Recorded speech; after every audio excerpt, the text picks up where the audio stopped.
5, 4, 3, 2, 1, go.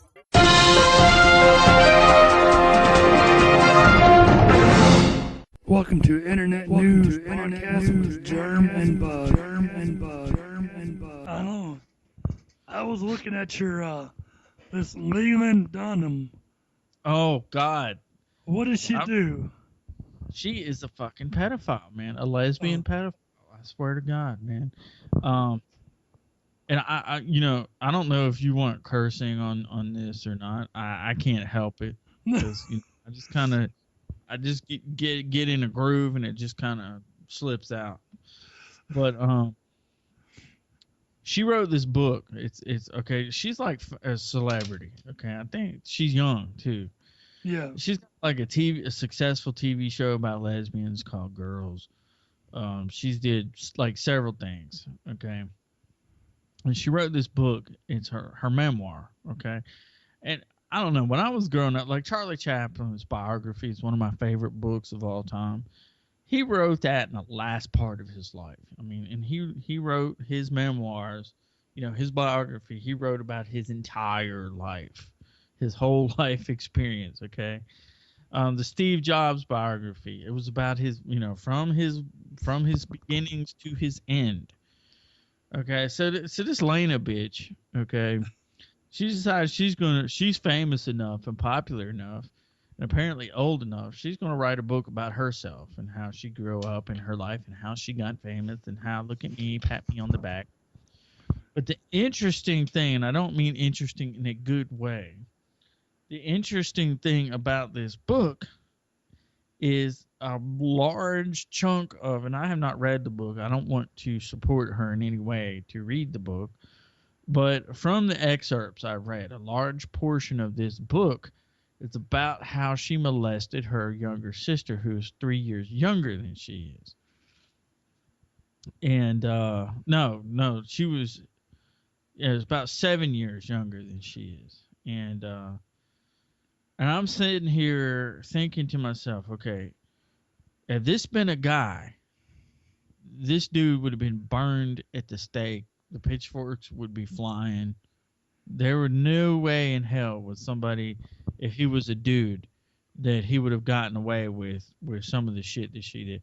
Okay, and, this is kind of graphic, but just I've read a couple actual scanned pages of the book. I think you can do that on Amazon with some of their books and stuff. But she talks about how when her sister was a very young toddler, like a year old, and she was like 8 years old, okay, they were playing in the driveway, and she had managed to spread her sister's vagina open and quote unquote found pebbles up there. And, her mom was like, oh, that's just a typical thing, it's just shit stuff like that. She'd talk about how she'd love to give her sister bad news, so her sister would come to her for comfort, and she would kind of manipulate, just like a pet. And she admits, things that a creepy pedophile would do. And I'm thinking to myself, that's a diseased individual right there. How's she still walking around? How's her sister letting this get out?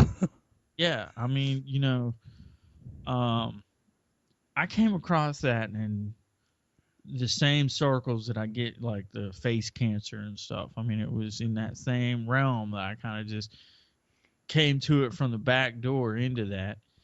And I'm just like, no, nobody is saying anything. My friend Max from California, he's gay and he's cool as shit.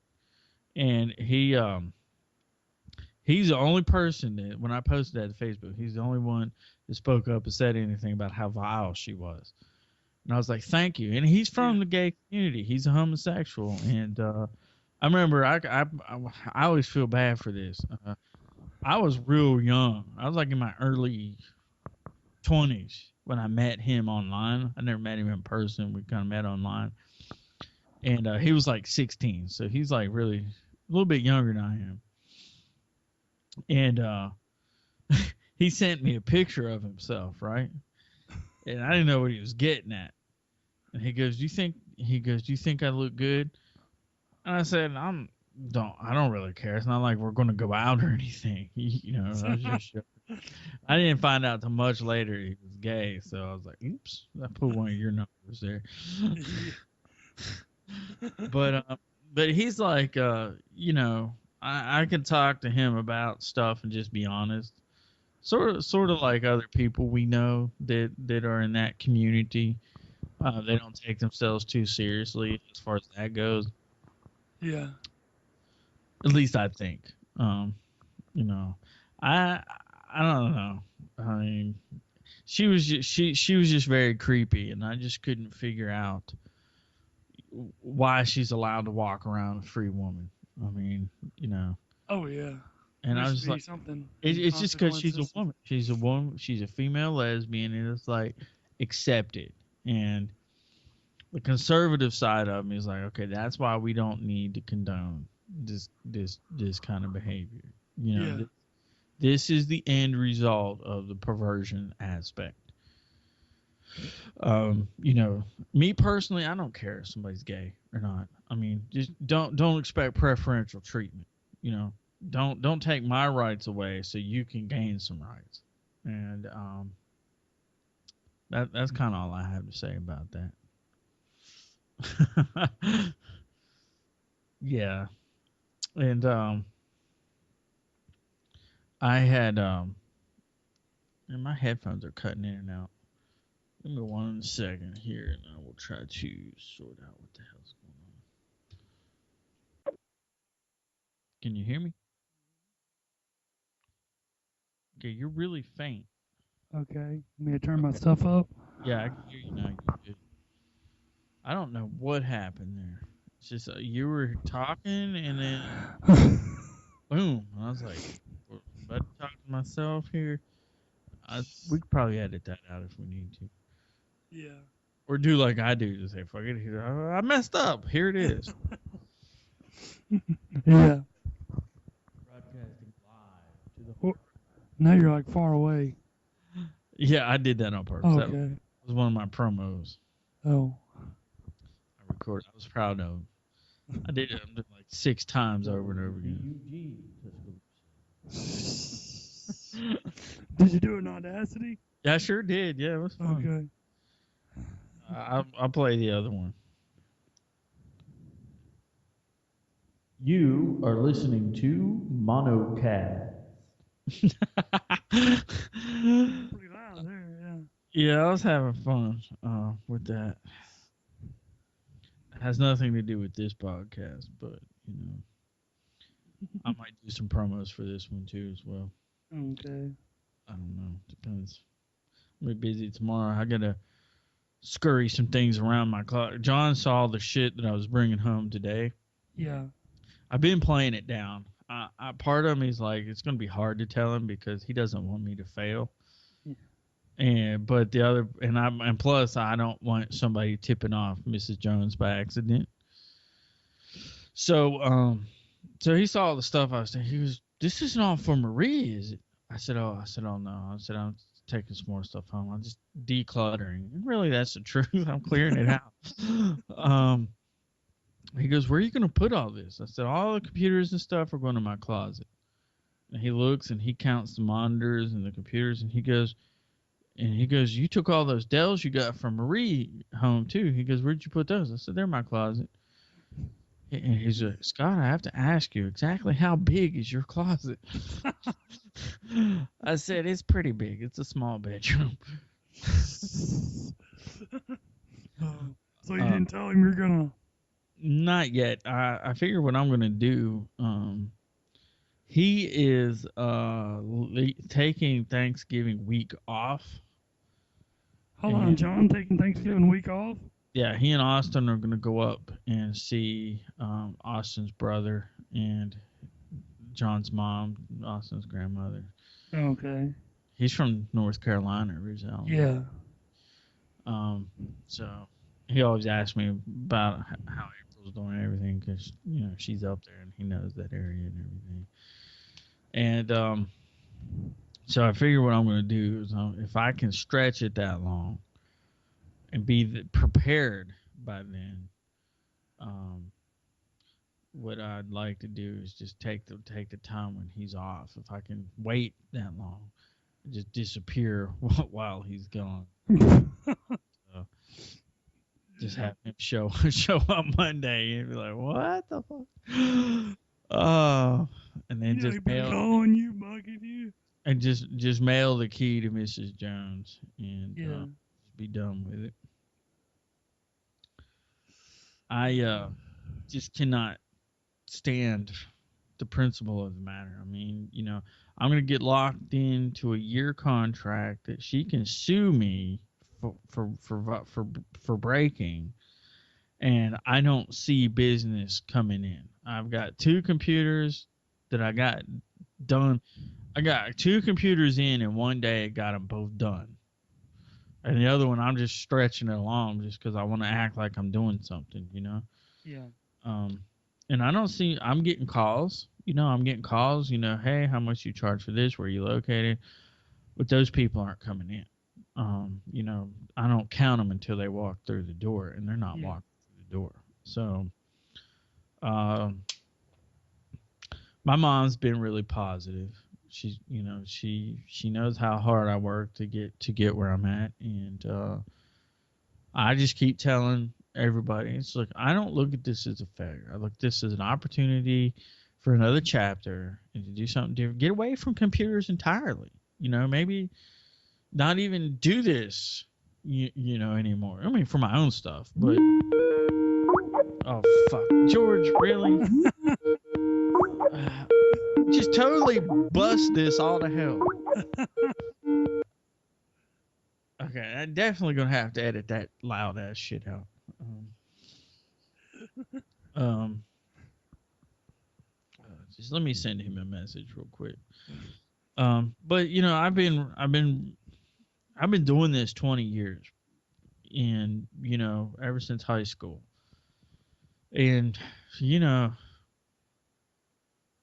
you get burnt out. I mean, I never thought I would, but Yeah, you can get burned out quick. yeah, I mean, 20 years in the business. That's Paul did 10. He cooked pretty soon. He wanted to do something different. Um, so lasting 20 years and winding up, actually owning my own shop and just being just getting there before bottom dropped out entirely, that's a success. And plus, I think you learn more from failure than you do success anyway. So even if you would count it as a failure, I can gain more wisdom from the failure than I could if it were a success, Yeah. So I can't find any negative in this. Now, if I stay in it and let it keep failing and get another job and keep sinking money, that's a failure to me. Yeah. That's pouring water in a leaky glass, and I just don't see myself doing that. So, I might go into the IT field. I might not. I might just stock shelves at a grocery store, do something dumb. I mean, people don't realize the brain power that you have to use every day trying to sort stuff out and think and problem solve. And I just might do something that's complete opposite, like physical labor or something. Either way, I'm okay. I just don't. The timing of it all has to be good because, like I said, getting out of there without Mrs. Jones throwing up a stink, because she caught me as I was locking up, and she just flat out told me, she goes, "I've been trying to get over here before the 4th. I need to bring you a contract, and because I'm going to be going out of town. And oh, by the way, I'm going to have to go up to $600 a month." I'm barely scraping the 500 up. Yeah. I mean, that's my biggest expense, and if that gets bigger, then I mean, and 600 is not bad. I mean, don't get me wrong here. I know Shane was paying $1,600 a month. Yeah. And I don't know how he was doing that. So when it jumped up to 18 and he panicked, I get it, dude. Yeah. You know, but I'm gonna try to back out of this and just be smart about it. Put my furniture in storage, keep my computers here, and just kind of do something else. I mean, you know, I'm ready. Okay. I don't know. More personal stuff that shouldn't be in the show. Yeah. But I don't know. Speaking of Geo though, I don't know if you had a chance to watch that 9/11 documentary on YouTube that I sent out the other day. No, not yet. He actually sat down and watched it, and he was telling me, I did too, by the way. That's why I sent it out. But that's how much free time I have. I can watch documentaries at the shop while I don't work. But he was telling me how much he liked it. That was even better than Loose Change. They went into more, instead of what's the word I'm looking for? Instead of actually just surmising that this is what happened and how can, you know, questioning things, they kind of broke down the facts. You know, what temperature steel melts, what temperature diesel fuel gets to, which is essentially kerosene. That's jet fuel. Yeah. People think that it's jet fuel is like high octane. It's not. It's just kerosene. Well, it was not high octane. Yeah. Because the compression on a diesel is outrageous. Yeah, the compression is one thing, but the fuel itself is just, you know, you could put a cigarette out in diesel fuel. It's like a oil. I mean, it's not as volatile, but it burns at a given temperature. That temperature is hot, but it's not hot enough to melt steel. Yeah. And the way the towers were designed, there's 3 different theories floated out by the government as to how the buildings actually collapsed, and physics don't account for any of them, of the way the buildings were designed. So, you know, it goes into really good detail about that kind of thing. You know, the engineering and the physics and all that. You know, it's not just looking at it from the standpoint, you think when the plane went in, the top of it would just fall off. Mm-hmm. It wouldn't fall straight down like that, because all the structure above that plane would be torn up, and it could have fell in half the building. You know, and the building still be there. Well, right, and there were survivors above the crash zone that got through the crash zone and down. You know, they interviewed a couple of those people. Yeah. Like, you know, I don't know how we got out. I know we went through the zone where the plane went in. So it didn't go, you know, the plane didn't go all the way in before it burnt up, disintegrated. You know, so there's probably about halfway at least. Yeah, I mean, hell, it's aluminum. I think it's going to come apart like it ain't nothing. It's going to be the first thing to melt, too. So, yeah. So there goes, so they look at that kind of thing and then they analyze it, and it's good. You get a chance. I don't know what your schedule's like over the weekend or whatever, but you get a chance to look at it. It's pretty good. It's the best one I've seen yet as far as actually challenging the official statements or explanations. Yeah. And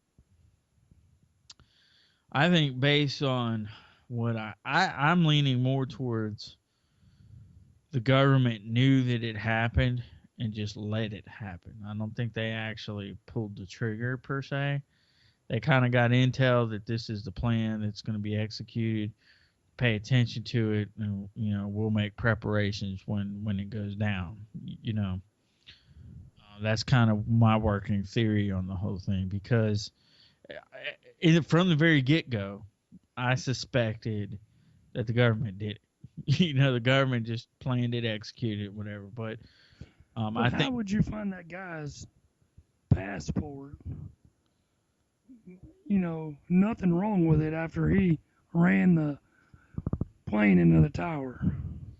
Right. Well, another thing that got me is, okay, Now, and this is the question I had from the very beginning, from as soon as that plane hit, and I was watching it. The question that I had is how within hours of this shit I mean, we're talking hours of this shit happening, you can identify every single hijacker that was on all the planes. Yeah. Pictures, profiles, country of origin, everything you can imagine. They had a portfolio ready and a press kit ready hours after the shit happened. Yeah. Okay? If it happened out of the clear blue like they said it did, and they had no idea that it was going to happen and whatnot, it would take years to investigate that shit. Mm-hmm. Look at Flight 800, for example. Flight 800 was not a terrorist attack that we know of. I know what happened on Flight 800. I don't know how much you know about that. I don't think we've ever even talked about it. Which one was that? That was the one that happened back in the 90s. It took off from New York, Kennedy Airport. Oh, that's the one that the ground-to-air missile hit it. Right, exactly. And that's not even been disputed by anybody. But the official word is, Fuel leak. Yeah, fuel leak ignited the center fuel tank, and static electricity. And we're just talking about diesel fuel, how non-volatile it is. Okay? You can put your cigarette out in diesel fuel. So static electricity is not going to ignite. That's why diesel engines use glow plugs, not spark plugs. A spark is not going to ignite diesel fuel. Mm-hmm. So I kind of like, Americans must be idiots because they actually believe this shit. Yeah. I mean, when it first happened, a lot of people saw it. Yeah, saw it. Yeah. So. But they're never going to own up to it. They're never going to admit that they could possibly make a mistake. I think a submarine accidentally launched a missile. That close though? Yeah, I think it can, because they were doing maneuvers in the water when it happened. That much is known. Well, I mean, he wasn't even like 2 miles off the shoreline. Yeah, they were off the coast. Maneuvers. They were submarines that had Tomahawk missiles on them. Okay. Surface-to-air missiles. Yeah. And I think one of them got launched, and those are heat-seeking missiles. The Tomahawks are. So once they're launched, they're going to find a heat source. Yeah. And boom, they going to own up to it? No, they're not going to. No. Yeah, that was a disaster. I remember that. Yeah, and it took them years to even come up with a good excuse on that one. Oh yeah, because I mean they fished out people and parts forever. Right. But after 9/11, we know how we got what, 17, 18 hijackers. We know where they're from, their social security numbers. I mean, they don't in other countries, but we know who their moms are. We've got pictures of them, mug shots all lined up. I mean, just within hours. And I'm like, it's just too fucking easy. Because, at that time, it wasn't too long after Flight 800. Yeah. And there's the Lockerbie incident. I don't know if you've heard of that conspiracy or not. No. What was that one on? Okay. Here, I'll try to make this brief. There was a guy, I forget his name. He was a Gaddafi type dude, but it wasn't him. He was like one of these dictator dudes, and he supposedly had planted a bomb on an airplane that took off from Lockerbie, Scotland. Okay, killed a bunch of people, as you can imagine. So he was jailed, life in prison. Nobody questioned it. I didn't even question that one. It was kind of cut and dried. I mean, he never actually denied doing it. But looking back on it, knowing what I know now, he kind of needed his street cred, so he took credit for it because, he needed something bad under his belt to kind of be that dictator type dude. Like I said, I forget his name. I don't do any research before we do, and I should, because I know a lot of this stuff. I just the names and dates and stuff kind of skip. But yeah. but it came out that about him. He's the one that they let out of prison because he had terminal cancer, so they let him free. And there was a big stink a few years ago about that.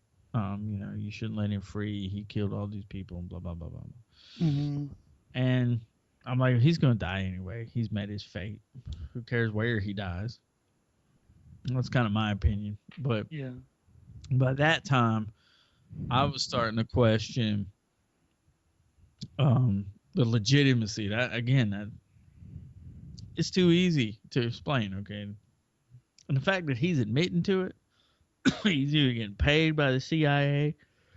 Well, excuse me. I wish I had a cough button on here. You know, the radio guys have a button they hit when they have to cough. I don't have such a button. But anyway, but as I found out, Geo, okay, I got you.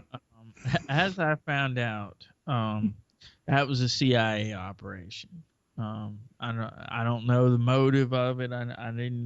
Can't. You got to go into the deep web for some of this stuff, and I just don't feel like going into the deep web.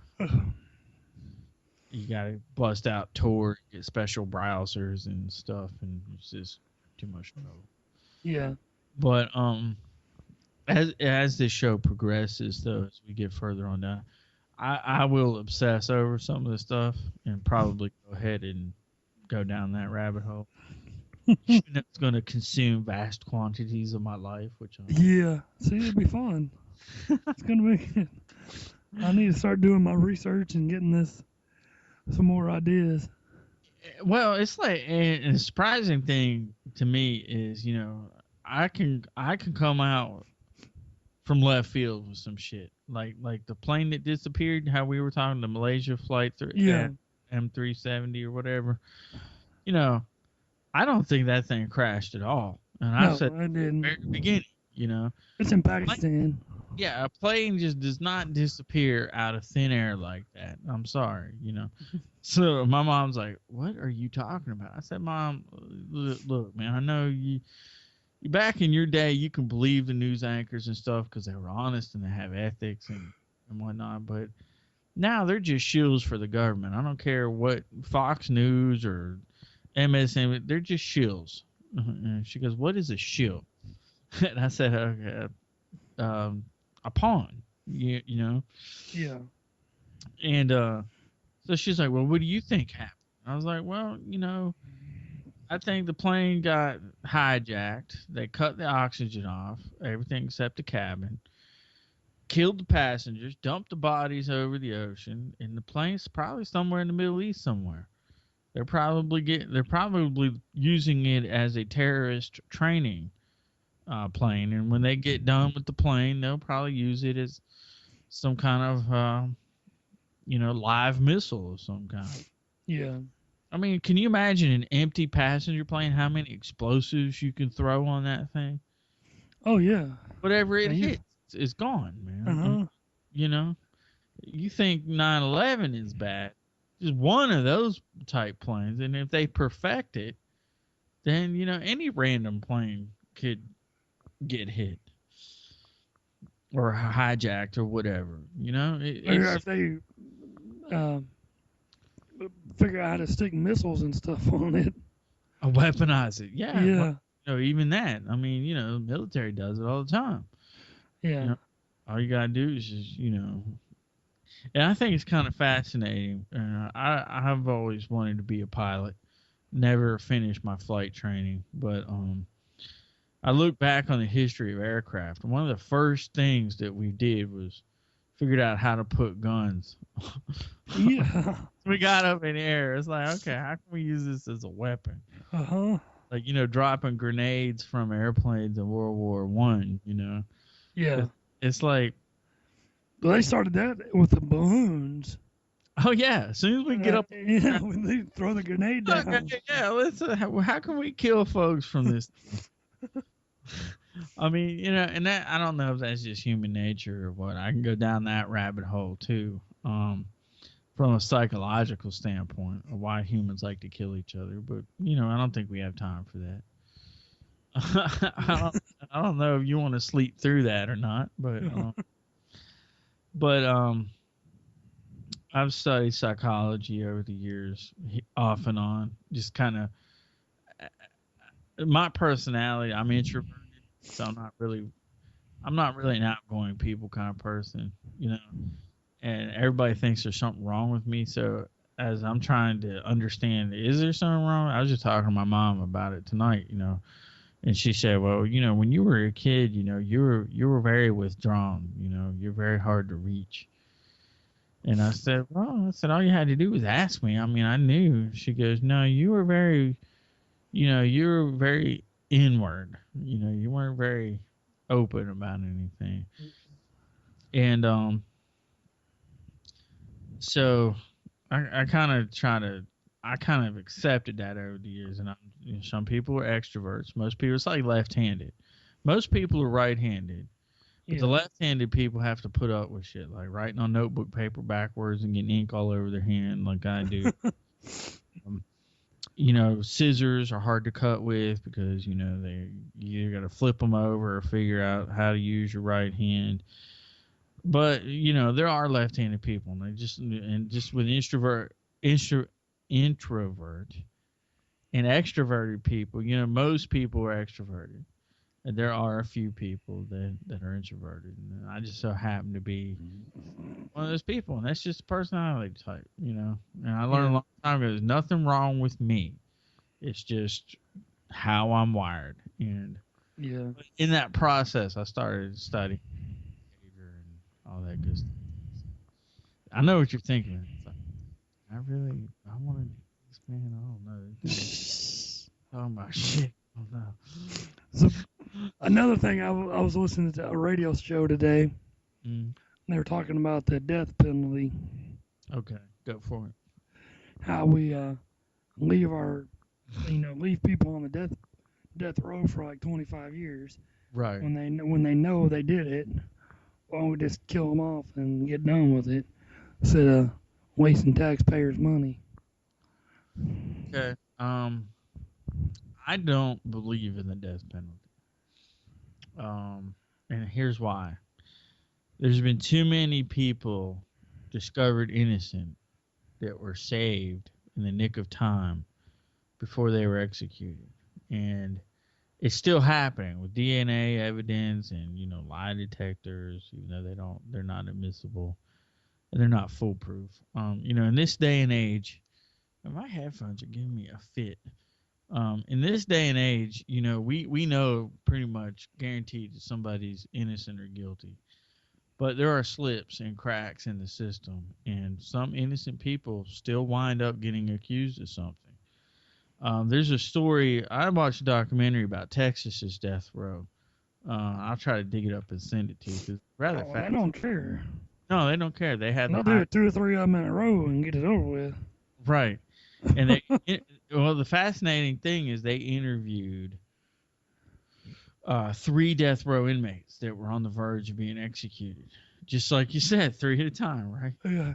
And they went through the whole process of, what the inmate goes through and how they transport them and everything. And they interviewed the inmates. One of them was mentally challenged.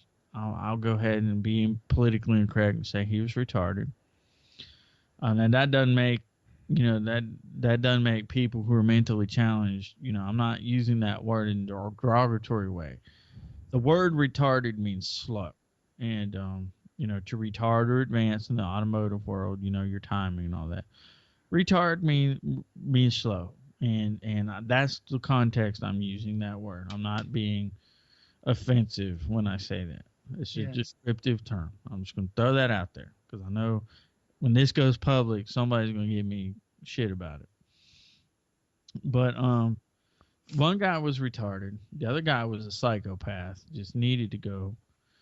And the one guy was kind of interesting. He was a black guy. And I don't believe we should put mentally handicapped people to death. That's a problem. You know, if they commit a crime like that, what do? They definitely shouldn't get away with anything. They can't be walking the streets doing that shit. But at the same time, their understanding of what they did is not to the capacity that a normal person is. So, but the one guy that really made me start to question everything was his situation. Okay, the black guy. Well, I don't know his name, and I can look this up and kind of verify everything. But he was put on death row via circumstances, and what I mean by that is, he committed an armed robbery. Okay, he and three other dudes. I know it's kind of weird how this is working in threes, but he well, he and three other guys. So there's four of them total. Okay, and they robbed this. They broke into this rich lady's house. She lived in a real rich neighborhood there in Texas somewhere. I think it was Dallas. I can't be sure. Very wealthy, and they broke into her house and they were gonna rob her. There was one gun, four guys. Okay. Now this particular guy, he said up front, he goes, I know what I did was wrong. He goes, we went in there, robbed that poor lady, and we were broke and we were frustrated, and it wasn't about drugs or anything like that. It's just we felt that she had it and we didn't, and the world owed us. And he goes, we were all young, and he goes, that's not the right way to think. I know that now. And he said, but I got here because the leader of the gang handed him the gun, okay, and said, finish her off. Put the gun to her head and kill her before we leave. And he said, I don't want to do it. Okay. And the guy said, either you do it or I'm going to do you. And he said, I can't do it. He goes, I just can't do it. So he put the gun up to her head. And this guy, this guy's looking at him, He put the gun up to her head. He pulls the trigger. It doesn't fire. Okay. And he's shaking and he's nervous. And the old lady's like having a fit and everything. So leader of the gang, he comes over there, grabs the gun off the dude, smacks him with it, knocks him out. He still has a scar. He shows you the scar on his forehead. Hits him with the gun. And then he goes over there, keeps pulling the trigger until a round goes off and he kills her. Okay. Now, here's where I kind of think shit got unfair. He was in the wrong place. Yes. He was committing a crime. Yes. But the other guys pleaded out. Okay. They got plea deals. All right. And they threw him under the bus. They all said that he pulled the trigger and he's the one that killed him. And killed the old lady. And they all got plea deals, and they served like 10 or 15 years in their walk. And they got out of it. And he was the scapegoat and got sent to death row. And he said, did I pull the trigger? He goes, yeah. Did the gun go off? He said no. But he goes, it was at the point where if I didn't do it, he was going to kill me anyway. But it worked out that when he grabbed the gun off of me, he unloaded the pistol and there was no more rounds left to finish me off with, and that's how he wound up on death row. And I'm sitting there thinking to myself, here's a guy that knows what he did was wrong. He's definitely starved. He was in the process of committing a horrendous crime, but didn't actually pull the murder off. He didn't go to that level. Well, it wasn't because he didn't try. Well, that's true. But you can't go to death row for attempted murder now, can you? You have to commit capital murder to be a death row convict. I don't know about in Texas now. Well, it's pretty strict. I mean, like I said, this made me rethink a lot of shit. Well, I mean, you're just hanging around the wrong friends. He's gonna put you under the bus. Yeah, yeah, and my question here is not the fact that he deserves punishment or not, okay? But the fact is, how are these other guys walking free? They're just as guilty as far as I'm concerned. They were all there. They all had the same plan in mind. Well, One yeah, of them took the punishment for all of them. yeah, And, I'm like, that's not for his sake, and but just in he that kind of escaped situation. justice. But if it's just like one person, and you know for a shadow of a doubt that Right. he did it, why do we wait 30 years or 25 years? I think what it But is. that's the thing. It's hard to prove somebody's I mean, if guilty. he confesses, what are you gonna? He's still If gotta he, wait. well, yeah. Well, see, the problem with confessions are they're not always truthful. People give false confessions all the time. That's why that's not enough to convict somebody. In That's their fact, that's their dumbass. well, again, going back to the psychology of it, they just want it over with. It's like it's same reason that torture doesn't work. When you torture somebody, all they can think of is how do I make this stop? They're not thinking about, okay, I'm holding this information. How long can I keep it in? You know, you torture them. They're only thinking about what do I need to do to make this stop? If they want to know something, okay, I'm going to tell them anything they want to know because I need this to stop. This is torture. Well, we've got a lot of intel from torture. False. It's all been false. No, There's been not most of it. the CIA has admitted over and over again that there's been no thwarting of any terrorist plans or plots based on illegal wiretapping and torture. There's nothing came up. Yeah, they got a lot of intel, but it wasn't helpful to anything. It didn't lead to anything. So you're just assumed to get useful information by handing the dude a cookie and saying, hey, I understand where you're coming from, and you're poor. You look at the way, if you kind of relate to them, you get more information, and that's the way the FBI during that whole torture, the waterboarding. I think that's kind of where we're going. During that whole waterboarding incident, the FBI was staunchly against that whole program. The FBI's approach was to interrogate, like the one guy had diabetes, and the FBI agent came in there out of uniform, just kind of casual, gave him some sugar-free cookies and started talking about the dude's home life, how his mom used to cook stuff and everything. And once he got comfortable, he just started singing like a canary. And the FBI agent was like, okay, cool. And, they got everything they needed, and it was working. Then the CIA comes along and starts their torture program, and everybody goes quiet, and then the Guantanamo Bay stuff happens, and they get locked down even further. It's like, okay,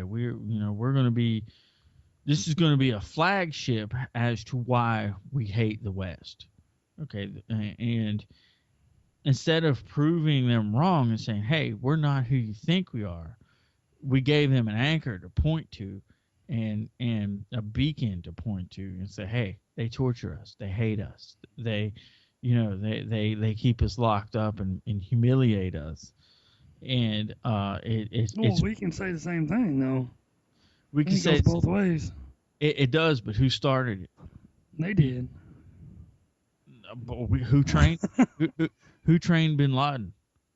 This all goes back to the CIA. It all goes back to the CIA. The Boston bombings, the fucking Boston bombings. Those are SEALs. Well, the CIA is the actual government. Yeah. The CIA calls the shots. It tells the president what to do. That's why Obama's shit right now.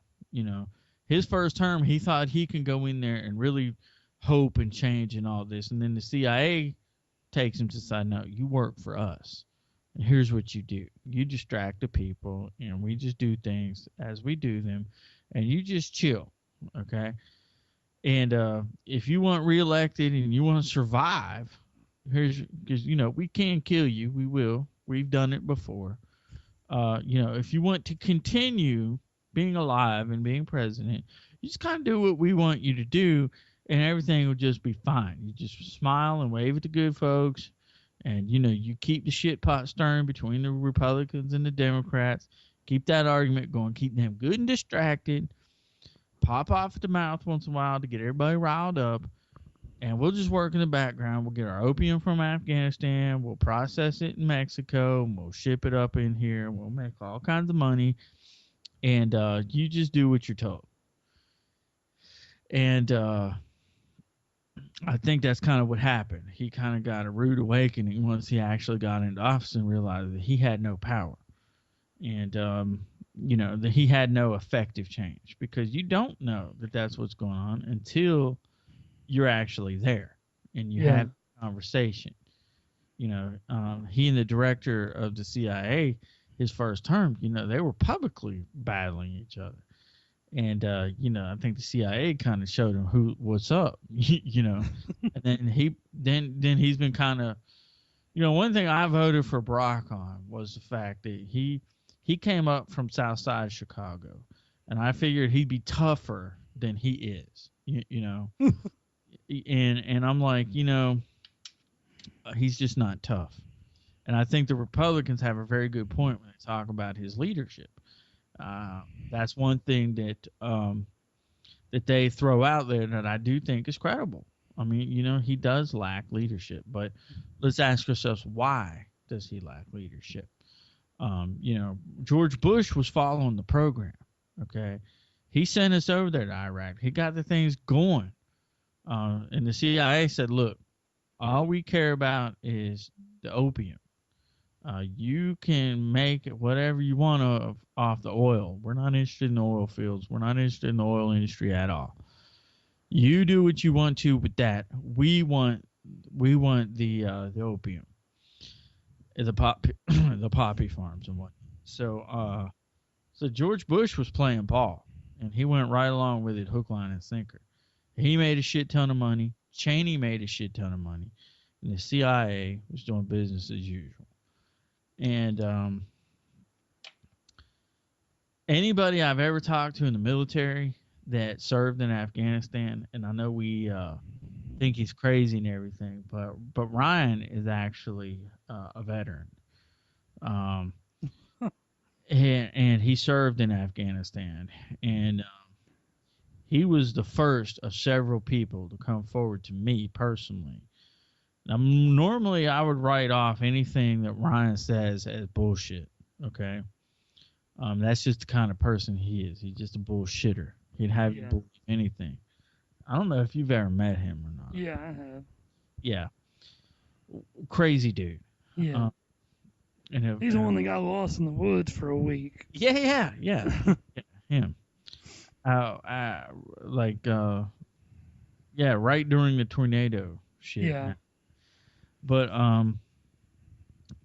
so when he told me, I was like, okay, yeah, whatever. So the more veterans I talked to that actually served in Afghanistan, from different parts of the armed forces, mostly Marines, from what I can tell, but some National Guard folks. But they say their number one priority was to guard the poppy fields, protect the farmers. That's what their priority mission was. So I asked a couple of them. I was like, well, why is that?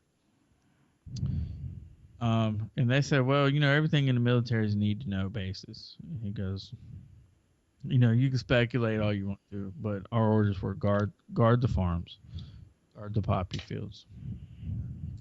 Read into that whatever you want, But if we're over there fighting terrorism, why is the orders to guard the farms, the poppy farms? Yeah. So then I started digging further after that because I kept hearing this over and over again in person, not just when I'm reading on the internet.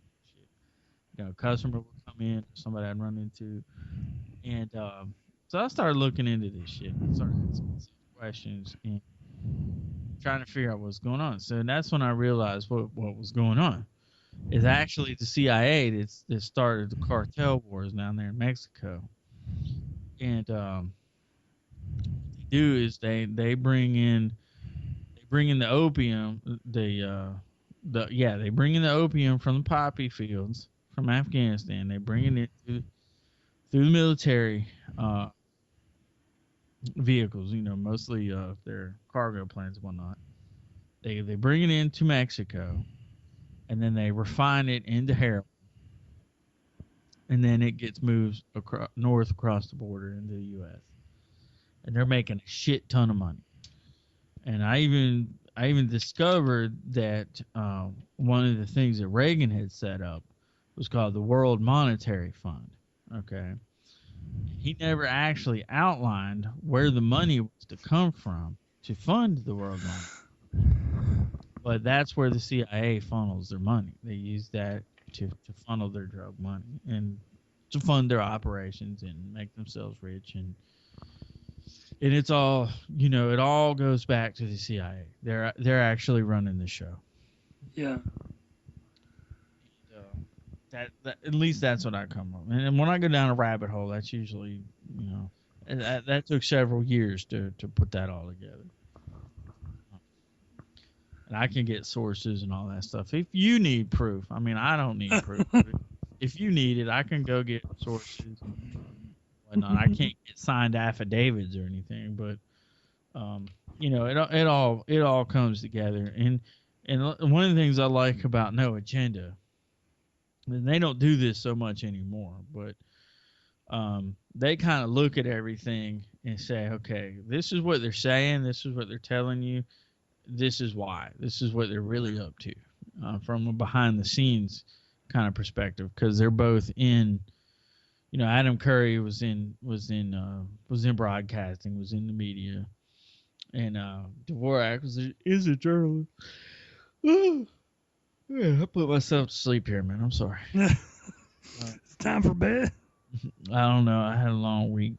Yeah. But I'm good. I can do this for a while. But it all, the CIA's just, if you ever watched Argo, that movie, they denied that for years and years, and now it's like 30 years later. Yeah, we did that. We came up with a fake movie and we sent people over there and all that. Yeah, I remember.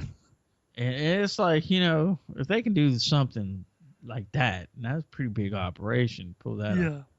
What else are they doing we don't know about right now? That space shuttle and that what was that, an XB-37 thing? Yeah, drone. Yeah, the drone's been up in the air for 2 years and nobody knew about it. Well, this is the third mission of it.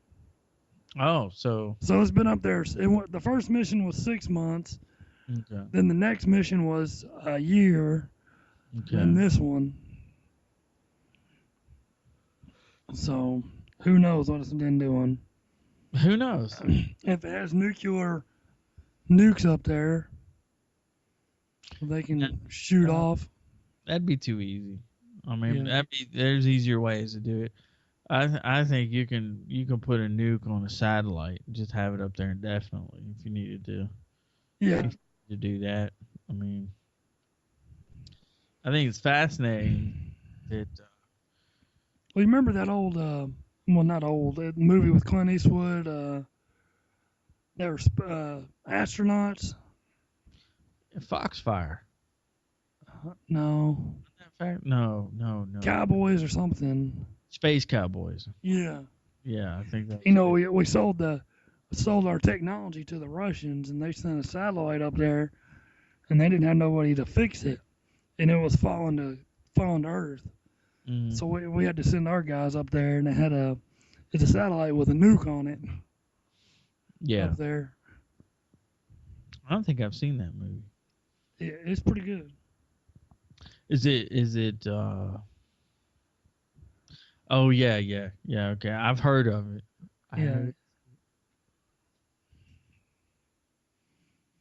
But yeah, so we probably already have them up there. Yeah, that's what I'm saying. I don't think this drone. It's just one drone. So, You know, when they do the nuke thing, they like to have more than one nuke. Yeah. And that's my biggest fear. What I think is going to happen eventually is you're going to see some of these crazy nut job Muslims with fucking suitcase nuke. And Yeah. about 5 or 6 years ago, there was about 100 suitcase nukes stole from Russia's surplus.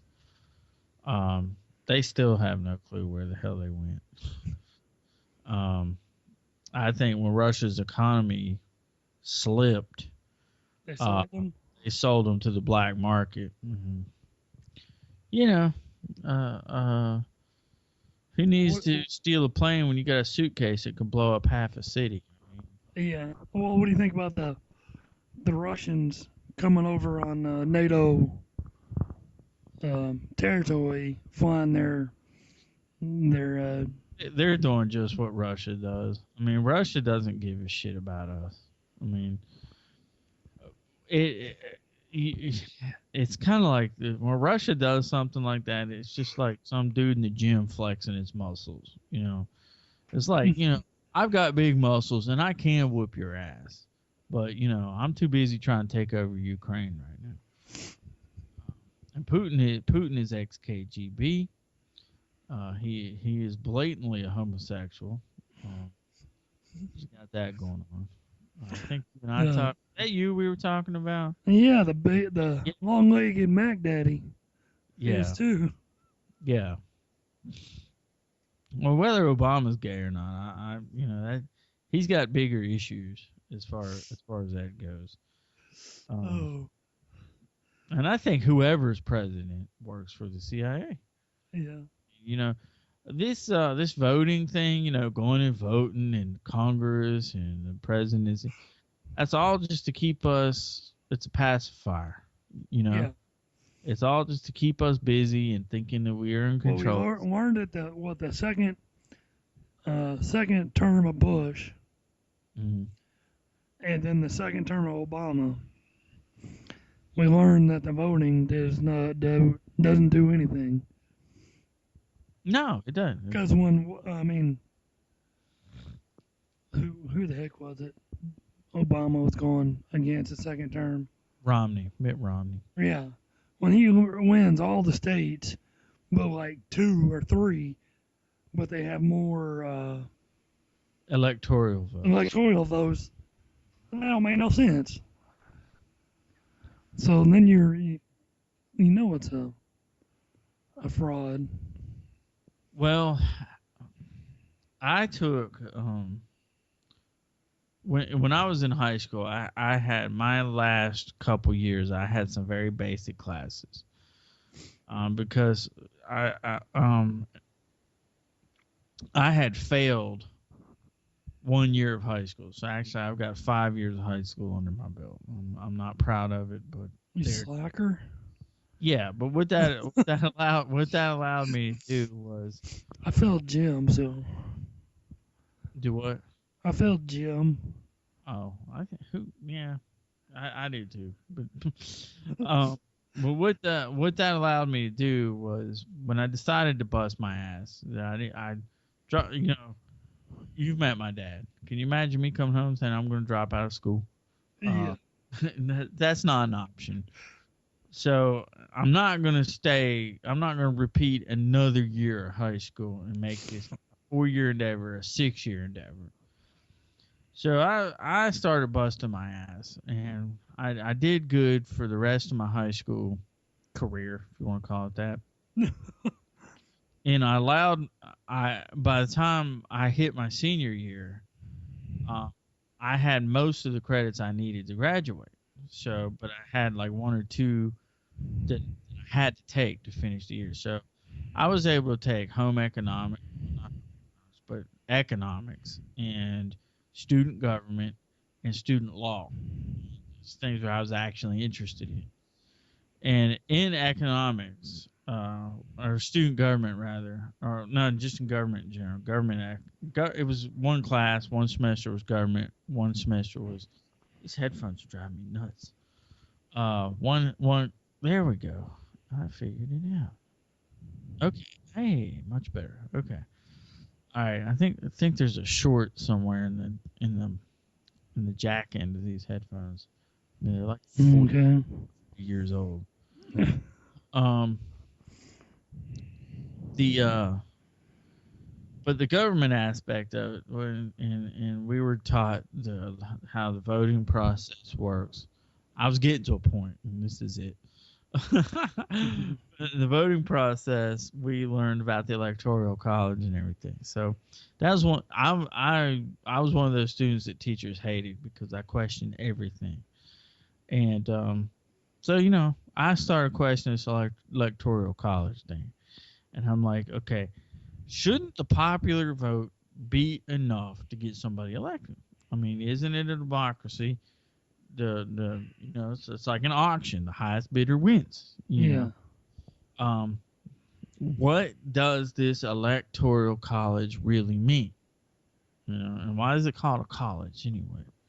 Which I never got that answer, but I did get an answer that bugged me ever since. And here's what I was told.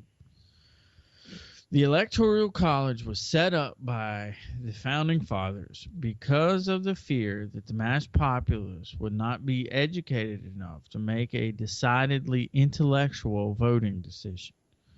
So it was set up as a system to guarantee a particular vote whenever the populace would make a non-intellectual decision. Does that make any sense to you? No. Doesn't make any sense to me. Basically, when I want to translate this into layman terms, I interpret that to mean as citizens are too stupid to know who they really want to be elected. So the government is going to elect the government for us. Yeah. Because we're not able to make that kind of decision on our own. Yeah. So learning that was in my senior year of high school. And you've seen it failed us twice so far. I've seen it fail 3 times. Yeah, I was too young back then. Yeah, well, every time I voted for president, Obama's the only one I've ever voted for that actually won office. I voted for Bush Sr. the first go around. Yeah. I wanted him to have a second term. I actually liked the old man. I grew up under Reagan. I couldn't vote for Reagan, but that was the only president I knew for my first part of my life. I vaguely remember Carter, believe it or not. I was really young, but I vaguely remember Carter. I was born in 1976, if that helps any. Well, you're only 2 years older than I am. But I wasn't old enough to vote for Bush Sr., but I wanted him to win. I was really And by the time Clinton came around, that was my first vote. And Clinton's second term, I was old enough to vote. That was my first election. And I did not vote for Clinton. You didn't vote for Clinton? No, I didn't vote for Clinton. I never liked Hillary. I hate Hillary to this day. I'd make that perfectly clear. People don't believe me for some reason, but I never liked Hillary. I was like, well, if you get Bill, you're going to have to put up with her. And yeah, she used to be a corporate, she used to be an executive at Walmart. She was ruthless. Well, she still is. What are you talking about? Oh, yeah, that's what I'm saying. The Watergate thing, she got kicked out of that or fired or whatever you want to call it for lying. Then the Benghazi thing she lied about. Yeah, my fear is that Hillary's going to be our next president. And if that's the case, we're fucked. I mean, we're royally. She's had a taste of power ever since the beginning. Oh, yeah, she ran it. Bill didn't run it. Oh, Bill was having a ball. He was. Yeah. And you could just tell by her demeanor that she was power hungry. And anybody that power hungry just scares the shit out of me, man. I mean, Bush was not Bush Jr., George W. He didn't bother me. As a governor of Texas, I think he was a very intellectual, to hear him speak as governor when he was governor back then. I mean, I voted for him the first go around. I mean, people don't believe me when I tell them that. It's like, they think I'm this wild ass liberal, and I'm not. I just don't like just pulling facts out of my ass just to support my belief. Yeah. I just call it as I see it. But I don't know what happened to Bush his second term, and I don't know. It's like every other president in their second term. They don't care what goes on because they're leaving.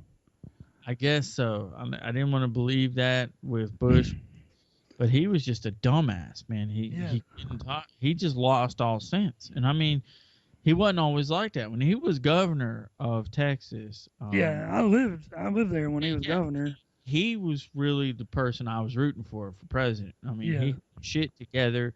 He was on the ball. Yeah, he owned the Rangers, Texas Rangers. Yeah, at some point, by the time he got elected, I think Cheney fucked him up pretty good. I think Cheney was running the show most of the time he was president. I did not like Cheney at all. That dude scares the shit. He doesn't have a pulse, Dick Cheney. He's got a special kind of heart. He's got a synthetic heart that's basically... it's bypass, or it's a machine. Yeah, and it doesn't beat like a heart. He's got no pulse. He's got this special ID card that, that's just creepy as fuck. You're supposed to have a heartbeat, man. I don't care. But he didn't want. See, the deal with Dick Cheney is he didn't want to be vice president. He didn't want any part of politics. He was at Halliburton for a long time, and he had gotten what my dad likes to call a golden parachute. I'm about to say he was making a killing there. Right, and he felt like a political career would put him too much in the spotlight. Yeah. But, George W. kept on and kept on and kept on. So I think part of their arrangement was that if Cheney was to be vice president, he would call the shots. And I think Bush just gave it to him so he'd win the election. And they, he didn't win the popular vote in 2000. I mean, yes, I voted for him. I was hoping for him to win. But, Gore won the election by the popular vote. And, yeah. And that was kind of the whole electoral thing, and you could easily tell that the Supreme Court was bought off on that one to make a decision. And, which was fine because, like I said, I voted for Bush anyway, so it didn't affect me any. But I did acknowledge the fact that he didn't win it fair and square, which, like I said, I voted for him. I didn't care. But his second term, I did not vote for him because, like I said, by the time that happened, he was just not who I thought he was. Like I said, had he been the person he was when he was Governor Bush, we wouldn't, I wouldn't have had any problem with him. I mean, and like I said, the more I think about it, the more I think that he was not in charge. I think Cheney was, and that's where the second term. Maybe towards the end of the first term, definitely second term. Yeah. Cabinet change happened on the second term. Yeah. Colin Powell, who I love, he left. Yeah. Rumsfeld, who I hate, he left. You notice I either love or hate these people. Yeah. So I kind of thought that was a little suspicious. And with the Eric Holder thing with Obama, excuse me, I don't know what to make of that. Hillary kind of is self-explanatory. She just dropped the ball. I think both of them, did. Eric was a scapegoat. I think Eric Holder's trying to get personal. What was the word I'm looking for? He wanted to turn his role as U.S. attorney as like, here's my chance to get even. I've got a personal agenda here, and none of those U.S. attorneys break up these fucking monopolies. I mean, these too big to fail companies. Yeah. That's the thing. Obama really pissed me off when he started talking about, well, we can't let GM fail because there are too many jobs at stake. We gotta hold corporations accountable. I mean, Yeah. if okay, this is a Republican ideal. Okay, this is a conservative philosophy that I'm about to put on the table here, Uh-oh. and I believe it. So, like I said, I'm not completely batshit liberal. Okay, the thing of the matter is, okay, Republicans believe that the free enterprise system should work on its own. It should be government shouldn't get involved in it. It should just work as a system. And if a business is successful, it should be successful. If it fails, it should be allowed to fail. Okay, Yeah. and that's where government interference plays a role. The government no longer lets these big businesses fail when they're not successful, and it's screwing up the economy. Yeah. Okay? Because whose money is that we use to bail these suckers out? Mm-hmm. Taxpayer dollars. Okay, in the case of GM, okay, I'll give them credit. They paid the government back. Okay, I didn't get paid back for shit. My tax dollars got spent. The government got paid back with interest, and I didn't see none of it. Yeah. And there's just something wrong with that. I feel like I was robbed. Yeah. Every time I see Rob, Gio and I think about our time in Atlanta, but I won't go there.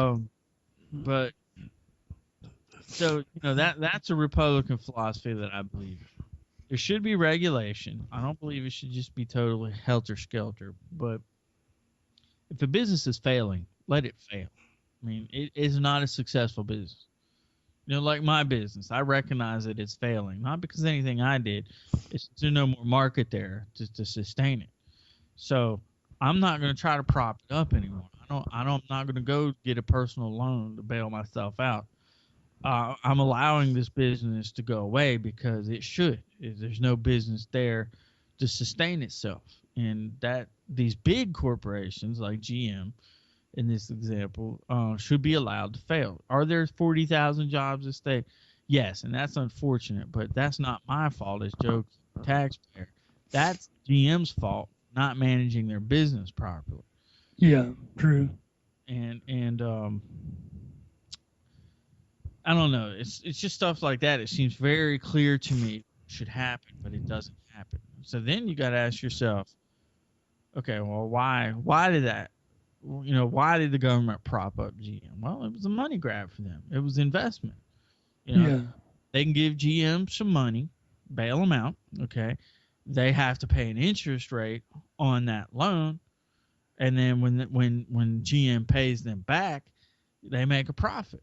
Okay, well, that profit went in somebody's pocket. I mean, it didn't go back into the taxpayer pool.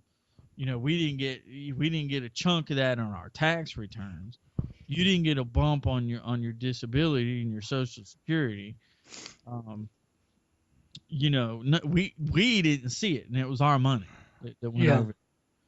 So I think that's why the housing market was allowed to fail, because the government could start grabbing up these sour loans and stuff. And when the housing market picks back up, they can unload them and make a shit ton of money. It's a business. Yeah. And that's why I believe that it doesn't matter if you're Democrat or Republican, liberal, whatever you want to call yourself. They're all in it for the same game. Money. Yep, and that's the bottom line. Everything we talked about tonight has one common thread. At the end of the day, it's about money. With the CIA and their drug running, to the Bushes and the oil stuff, to the bailouts. It all is about money. Yeah. And when I predicted Obama winning both elections, my philosophy is really simple: follow the money. Whoever campaign has the most money, they're gonna win. Or is it whoever the looks at best too? Well, that's how they get the voters, but the votes that say don't count. because whether it's popular vote or not, it doesn't matter. Yeah. This electoral college kicks in, and those votes can be bought and sold like stock. Okay. I'm about to fall asleep. Okay, well, we put in about an hour and a half, so Yeah. if you want to call it good, I'm good. Okay. Are I'll you, do some. did you record this? Yeah. Okay, I did too, just in case. Okay. Don't do nothing with it. Make sure my side works. All right, I'll keep it.